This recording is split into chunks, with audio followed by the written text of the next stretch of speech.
পাকিস্তানের বিপক্ষে সিরিজে এবার টাইগার স্কোয়াডে যুক্ত হচ্ছেন নতুন এক তারকা পেস বোলার মুস্তাফিজ তাসকিনদের সাথে প্রথমবার ওয়ানডে দলে ডাক পাচ্ছেন এক অসাধারণ প্রতিভাবান তরুণ, যাকে ধরা হচ্ছে বাংলাদেশের আগামী দিনে ভবিষ্যৎ। ঘরোয়া লিগ, বিপিএল কিংবা বয়স ভিত্তিক টিম সব জায়গায় নিজেকে প্রমাণ করছেন এই পেসার।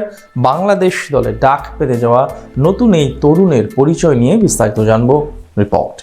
পাকিস্তানের বিপক্ষে সিরিজ দিয়ে দীর্ঘদিন পর আন্তর্জাতিক ক্রিকেটে ফিরছে বাংলাদেশ দল।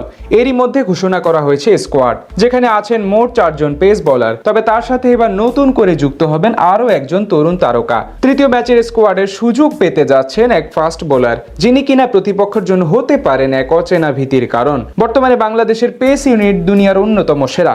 যদিও পাকিস্তানের বিপক্ষে ইনজুরির কারণে খেলা হচ্ছে না দলের দুই নিয়মিত সদস্য তানজিম হাসান সাকিব এবং হাসান মাহমুদের, তাই তাদের জায়গায় দীর্ঘদিন পর দলে ফিরেছেন শরীফুল ইসলাম এবং নাহিদ রানা। তাদের সাথে এবার নতুন করে প্রথমবারের মতো ওয়ানডে স্কোয়াডে যুক্ত হচ্ছেন রিপন মন্ডল। বল হাতে গত এক বছরে অসাধারণ পারফরমেন্স করে নির্বাচকদের মনে জয় করে নিয়েছেন তিনি, তাই তৃতীয় ম্যাচের স্কোয়াডে ডাক পেতে যাচ্ছেন ডানহাতি ফাস্ট বোলার।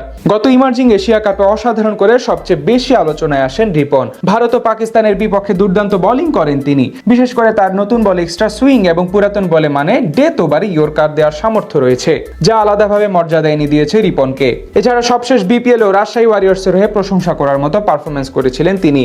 8 ম্যাচে মাত্র 15.82 গড়ে 17 উইকেট শিকার করেছিলেন এই পেসার। এমনকি কিছুদিন আগে হওয়া বিসিএল এবং অদম্য কাপ টুর্নামেন্টে অসাধারণ নৈপুণ্য দেখান রিপন। আর এরই জন্য প্রথমবারের মতো দেশের জার্সিতে ওয়ানডে খেলার সুযোগ আসতে যাচ্ছে রিপনের জন্য। লিস্টে ক্রিকেটে এখন অব্দি 49 ম্যাচে মাত্র 5.37 ইকোনমি রেটে 69 উইকেট শিকার করেছেন এই পেসার। সব ধরনের টি-20 ম্যাচের ক্যারিয়ারে 36 ম্যাচে শিকার করেছেন 59 উইকেট। মূলত বয়স ভিত্তিক পর্যায় থেকে দারুণ প্রতিভার অধিকারী ছিলেন রিপন। 2022 যুব বিশ্বকাপে দলগতভাবে ব্যর্থ হলেও ব্যক্তিগতভাবে উজ্জ্বল ছিলেন তিনি। এছাড়া ডোমেস্টিক ক্রিকেট ও এইচপি টিমের হয়ে দীর্ঘদিন ধরে ধারাবাহিকভাবে পারফরমেন্স করে যাচ্ছেন 23 বছর বয়সী এই পেসার। আর তার কারণে আসন্ন সিরিজের তৃতীয় ম্যাচে অভিষেক হতে পারে রিপন মন্ডলের।